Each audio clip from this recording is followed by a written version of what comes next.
Eric Asa Ninja! What should I write my next term paper on? I don't think it really matters what you write it on. I mean, if I was gonna write it, I'd probably write it on a nice big scroll or something like that. You will probably use a computer or a brother word processor. Eric, don't even worry about your term paper. I already wrote it for you. 120 pages, turned it in, snuck it into your prof's inbox during his office hours, which, by the way, he uses to play Wii Lumberjack. Pretty much the most boring Wii game ever. You just basically go like this for like 20 minutes. Before you go thanking me for writing that term paper for you, you got an F. Yeah, and I'm going to go ahead and call that my bad. I'm going to take the hit on that one because I wrote it and I did not know what it was supposed to be on or what class it was for when I wrote it. So I pretty much just made it all up.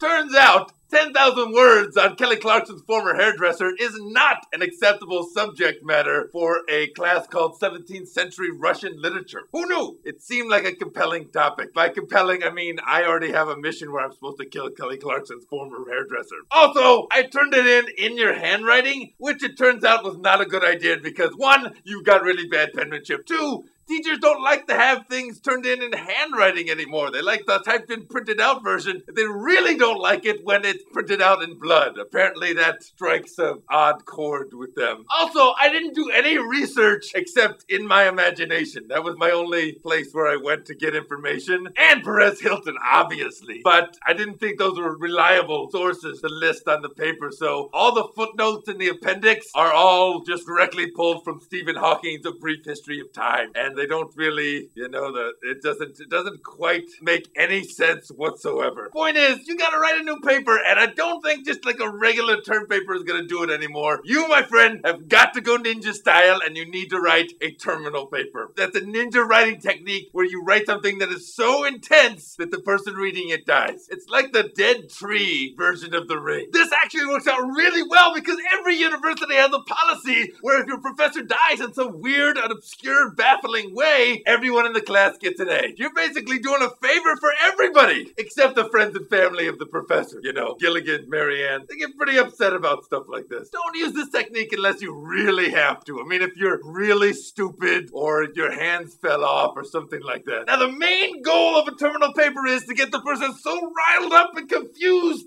that they get up to run to their mommy and they shatter into a million pieces. Here are the basic elements that you want to have in your terminal paper. You gotta get that logic, just making a huge logic jumps that just don't make any sense. You say like, fire is hot, and Katherine Heigl was on Maxim's hot list, and Katherine Heigl wear clothes, and clothes are never worn in Kevin Bacon's household, and Kevin Bacon has a band with his brother, and Band of Brothers was a very well-shot HBO miniseries, and Abraham Lincoln was shot in Ford's theater, but Harrison Ford is too old to be an action star, and Action was a very short-lived Fox sitcom, and a fox has to sit very calmly in order to catch a rabbit, and only snobby girls in the 1980s had Volkswagen Rabbits, and Volkswagen has more banned commercials than any other company, and Bad Company had a hit song called Shooting Star, therefore by association, Seth Rogen is going to burn somebody with a rebellious small-town tailpipe. What? Exactly. Step 1, check it off your list. So you just got to get in there and you got to get really intense, something that's just going to make them feel, just feel horrible. Like,